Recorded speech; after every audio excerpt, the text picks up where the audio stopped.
क्या इस देश के अंदर गरीबों के लिए, मिडिल क्लास के लिए और धन्ना सेठों के लिए अलग अलग कानून है? मैं आपको बताना चाहता हूं, अगर इम्तियाज जलील 50 लाख रुपए का अगर लोन लेता है और वो लोन डिफॉल्ट करता है तो बैंकों को ये इख्तियार है कि मेरा नाम, मेरे गारंटर का नाम, मैं जो प्रॉपर्टी मॉर्गेज कर रहा हूं उसका एडवर्टाइजमेंट अखबार के जरिए वो देकर मेरी प्रॉपर्टी सीज करते हैं और मुझे बदनाम करते हैं मैं 50 लाख रुपए का लोन लिया हूं। लेकिन अगर कोई किसी ने 5,000 करोड़ रुपए का लोन लिया है, किसी ने 50,000 करोड़ रुपए का लोन लिया है, जिसको आप बड़ी आसानी के साथ हर रोज माफ करते जा रहे हैं, पिछले 4 सालों के अंदर आपने कितना पैसा राइट ऑफ किया है?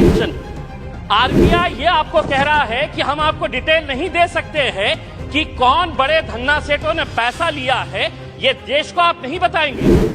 आखिर ये पैसा 8,48,186 करोड़ रुपीस आपने राइट ऑफ किए हैं। इसका जवाब आप दीजिएगा कि मेरे लिए कानून अलग कैसा हो सकता है और जिन्होंने धन्ना सेठों ने पैसा लेकर कोई लंदन भाग गया है, कोई सिंगापुर भाग गया है, उनका नाम भी आरबीआई नहीं बताएगी। हमारी उज्ज्वला गैस स्कीम के अंडर में आपने 10 करोड़ लोगों को दे दिए हैं। आप ये आंकड़ा बताइए, गैस दिए, लेकिन कितने लोग अब दोबारा रिफिल करने के लिए जाते हैं? क्या ये सच्चाई नहीं है कि पिछले 7 सालों के अंदर, 7 साल पहले गैस के सिलेंडर का रेट 450 रुपये था, आज आपने उसको 1,080 रुपये किए हैं और ये उम्मीद कर रहे हैं कि आप जितना पैसा एडवर्टाइजमेंट के ऊपर लगा रहे हैं कि प्रधानमंत्री उज्ज्वला योजना के ऊपर, वही पैसा अगर आप दे देंगे तो शायद इन गरीबों को फायदा होगा। अहम सवाल, 2015 के अंदर आपने प्रधानमंत्री आवास योजना शुरू की, हमने स्वागत किया, पूरे देश ने स्वागत किया कि हर बेघर को घर मिलने वाला है। और प्रधानमंत्री साहब का एक भाषण भी है जिसमें उन्होंने खुद ने कहा है, यूट्यूब के ऊपर आप भी देख सकते हैं, कि 2022 तक हम हर बेघर को घर देंगे। फाइनेंस मिनिस्टर साहब औरंगाबाद से है, 50,000 लोगों ने अप्लाई किया है पिछले 6 साल से। आज मैं पूरी जिम्मेदारी के साथ ये कह रहा हूं, एक सादा ईंट तक नहीं पड़ा है। बिल्डिंग बनाने की तो बात छोड़िएगा, आप सादा ईंट नहीं पड़ा। अध्यक्ष महोदय, कहीं ना कहीं आपकी नीतियां गलत हो रही है, वरना इन किसानों की मौत को आपने सिर्फ एक आंकड़ा बनाकर रख दिए हैं। 940 किसान अगर सिर्फ एक क्षेत्र से मर रहे हैं और ये कहते हैं कि नहीं हमने किसानों के लिए इतना किया है, तो क्या वजह है कि आज किसान अपनी जान दे रहा है? सर, 65 लाख ऐसे पेंशनर्स हैं जिनको पेंशन कितनी दी जा रही है? 250 रुपये, 500 रुपये। ईएमआई के रेट तो बढ़ा रहे हैं, होम लोन का रेट बढ़ गया, व्हीकल लोन का रेट बढ़ गया, आप एफडी का रेट क्यों नहीं बढ़ा रहे हैं? क्या वजह है कि आप ये रेट्स के अंदर तो बड़ी आसानी के साथ फैसला ले लेते हैं, लेकिन एफडी का रेट जब बढ़ाने की बात आती है तो आप इसके अंदर कोई फैसला नहीं लेते हैं, आप इसके लिए पैसा मांग रहे हैं। मैं ये कहना चाहता हूं अध्यक्ष महोदय, अगर स्कूल में टीचर नहीं, कॉलेज में लेक्चरर नहीं और अगर अस्पताल के अंदर डॉक्टर नहीं, तो वो इमारतें किसी काम की नहीं है। उन्होंने कहा कि देखिए हमारे राज्य के अंदर हम कितने आईआईटीज और आईआईएम्स बना रहे हैं। इमारत बनाने से तालीम नहीं पहुंचाई जा सकती है, उसके लिए आपको लेक्चरर्स की जरूरत रहेगी। आईआईटीज के अंदर 4,502 लेक्चरर्स, प्रोफेसर्स की वैकेंसीज है। अगर आप एक इतने बड़े माइनॉरिटी के तबके को अगर आप पीछे रखेंगे और आप ये उम्मीद करेंगे कि देश चलेगा आगे, हम क्या कहना चाह रहे हैं? आप हमारी प्री मैट्रिक स्कॉलरशिप बंद कर दे रहे हैं, आप हमारी मौलाना आजाद रिसर्च फेलोशिप आप बंद कर दे रहे हैं। आप ये सोच रहे हैं कि अगर माइनॉरिटीज को हम पीछे रखेंगे तो देश आगे बढ़ेगा। देश को हम भी आगे बढ़ाना चाहते हैं। हम चाहते हैं कि आप सभी का साथ और सभी के विकास के लिए। क्या इस देश के अंदर गरीबों के लिए, मिडिल क्लास के लिए और धन्ना सेठों के लिए अलग अलग कानून है? मैं आपको बताना चाहता हूं, अगर इम्तियाज जलील 50 लाख रुपए का अगर लोन लेता है और वो लोन डिफॉल्ट करता है तो बैंकों को ये इख्तियार है कि मेरा नाम, मेरे गारंटर का नाम, मैं जो प्रॉपर्टी मॉर्गेज कर रहा हूं उसका एडवर्टाइजमेंट अखबार के जरिए वो देकर मेरी प्रॉपर्टी सीज करते हैं और मुझे बदनाम करते हैं मैं 50 लाख रुपए का लोन लिया हूं।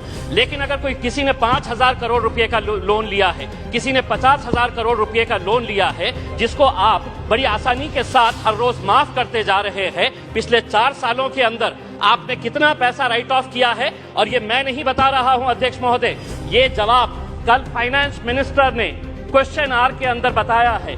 तो सुनिए, उसके अंदर पिछले 4 साल के अंदर कितना पैसा, 8,48,186 करोड़ रुपीस का लोन राइट ऑफ किया गया है।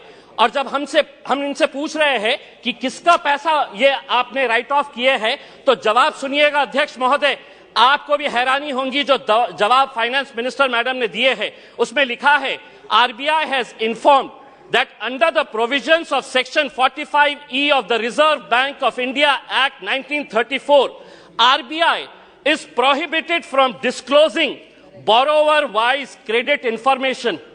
आरबीआई ये आपको कह रहा है कि हम आपको डिटेल नहीं दे सकते हैं कि कौन बड़े धन्ना सेठों ने पैसा लिया है, ये देश को आप नहीं बताएंगे।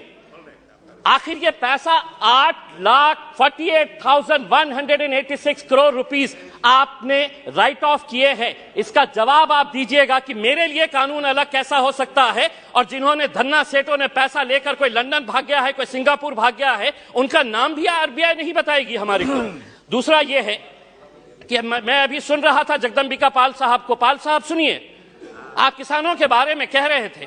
मैं जिस क्षेत्र से आता हूं, देश का एक छोटा सा एक शहर है, उस क्षेत्र के अंदर महाराष्ट्र के अंदर मराठवाड़ा एक छोटा सा क्षेत्र है। उस क्षेत्र के अंदर जनवरी से लेकर नवंबर 2022 तक महज 11 महीनों के अंदर 940 किसानों ने आत्महत्या की है।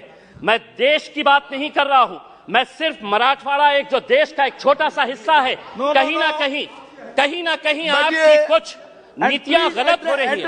अध्यक्ष महोदय, कहीं ना कहीं आपकी नीतियां गलत हो रही है, वरना इन किसानों की मौत को आपने सिर्फ एक आंकड़ा बनाकर रख दिए है। 940 किसान अगर सिर्फ एक क्षेत्र से मर रहे हैं और ये कहते हैं कि नहीं हमने किसानों के लिए इतना किया है, तो क्या वजह है कि आज किसान अपनी जान दे रहा है? आप ये कहते हैं कि प्रधानमंत्री उज्ज्वला गैस स्कीम के अंडर में आपने 10 करोड़ लोगों को दे दिए हैं। आप ये आंकड़ा बताइए, कितने ऐसे गरीब लोग जो पहले हम भी मानते हैं, हम भी खुश हुए थे, हमने भी स्वागत किए थे कि ये लोग जब अलग अलग तरीके से गैस की जगह पहले लकड़ी के ऊपर, कोयले के ऊपर है तो अपना खाना बनाते थे, आपने गैस दिए, लेकिन कितने लोग अब दोबारा रिफिल करने के लिए जाते हैं? क्या यह सच्चाई नहीं है कि पिछले 7 सालों के अंदर, 7 साल पहले गैस के सिलेंडर का रेट 450 रुपये था, आज आपने उसको 1080 रुपये किए हैं, और ये उम्मीद कर रहे हैं कि आप जितना पैसा एडवर्टाइजमेंट के ऊपर लगा रहे हैं कि प्रधानमंत्री उज्ज्वला योजना के ऊपर, वही पैसा अगर आप दे देंगे तो शायद इन गरीबों को फायदा होगा। अनएम्प्लॉयमेंट, आज बेरोजगार, ये आंकड़ा मैं नहीं बता रहा हूं, कोई मनगढ़ंत आंकड़े नहीं बता रहा हूं, centre for monitoring Indian economy, इनके आंकड़े आए हैं। तो सुनिए फाइनेंस मिनिस्टर साहब, अनएम्प्लॉयमेंट रेट इन इंडिया अभी 8% के ऊपर आया है। 3 महीने का सबसे ज्यादा का आंकड़ा जो है वो अभी आया है। अध्यक्ष महोदय, हो सकता है आपके पास भी एक EPS 95 की एक स्कीम है। बुजुर्ग लोग, ऐसे बूढ़े लोग, और मैं फाइनेंस मिनिस्टर साहब को यह बताना चाहता हूं कि इनके पास भी सर 65 लाख ऐसे पेंशनर्स हैं जिनको पेंशन कितनी दी जा रही है? 250 रुपये, 500 रुपये। फाइनेंस मिनिस्टर साहब से मैं इसलिए मुखातिब हो रहा हूं कि ये मेरे शहर से आते हैं। अगर देश के फाइनेंस मिनिस्टर साहब, मैं आपको कहता हूं, लीजिए एक नाम भी नोट करिएगा, सुलोचना गडप्पा, 70 साल की महिला है, औरंगाबाद में रहती है। सुलोचना गडप्पा, फाइनेंस मिनिस्टर साहब नोट करिए, आप औरंगाबाद शहर से ही आते हैं। उसको कितनी पेंशन दी जाती है? 250 रुपये। 70 साल की, कोई बच्चा नहीं है, और 250 रुपये के अंदर वो अपना घर का बसेरा करेगी। मेरा यह कहना है कि पेंशन स्कीम के अंदर आपके पास कितना पैसा है, वो पैसे से EPS 95 के पिछले कई सालों से, और हर MP को इन लोगों ने खून से अपना लेटर लिखकर आपको निवेदन दिया है कि हमारे लिए कुछ तो भी करिएगा करके। आपके पास भी दिए हैं, आपकी भी फोटो छपी थी उसमें। दूसरा यह है कि आप EMI के रेट्स तो बढ़ा रहे हैं, होम लोन का रेट बढ़ गया, व्हीकल लोन का रेट बढ़ गया, आप FD का रेट क्यों नहीं बढ़ा रहे हैं? क्या वजह है कि आप ये रेट्स के अंदर तो बड़ी आसानी के साथ फैसला ले लेते हैं, लेकिन FD का रेट जब बढ़ाने की बात आती है तो आप इसके अंदर कोई फैसला नहीं लेते हैं। आप एजुकेशन के लिए पैसा मांग रहे हैं। मैं ये कहना चाहता हूं अध्यक्ष महोदय, अगर स्कूल में टीचर नहीं, कॉलेज में लेक्चरर नहीं, और अगर अस्पताल के अंदर डॉक्टर नहीं, तो वो इमारतें किसी काम की नहीं है। अगर वहां पर अगर आपके पास फैकल्टीज नहीं है, और ये भी मैं मनगढ़ंत नहीं बता रहा हूं, आप ही ने जवाब दिया है, सरकार ने लिखित में जवाब दिया है, यूनिवर्सिटीज के अंदर, सेंट्रल यूनिवर्सिटीज के अंदर प्रोफेसर्स कितनी, अध्यक्ष महोदय, प्रोफेसर्स की कितनी वैकेंसी है? 6180 प्रोफेसर्स की वैकेंसीज है।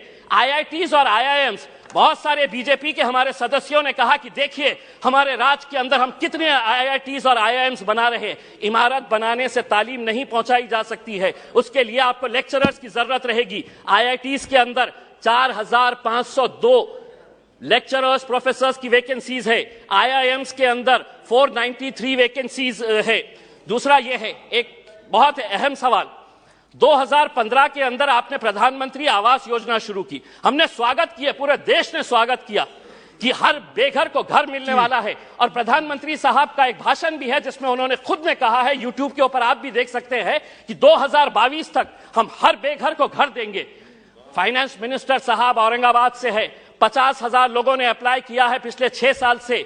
आज मैं पूरी जिम्मेदारी के साथ ये कह रहा हूं, एक सादा ईंट तक नहीं पड़ा है।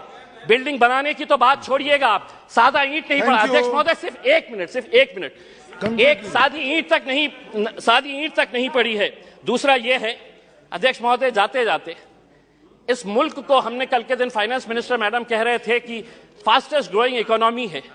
हम आपसे ये पूछना चाहते हैं, अगर आप एक इतने बड़े माइनॉरिटी के तबके को अगर आप पीछे रखेंगे और आप ये उम्मीद करेंगे कि देश चलेगा आगे, हम क्या कहना चाह रहे हैं? आप हमारी प्री मैट्रिक स्कॉलरशिप बंद कर दे रहे हैं, आप हमारी मौलाना आजाद रिसर्च फेलोशिप आप बंद कर दे रहे हैं।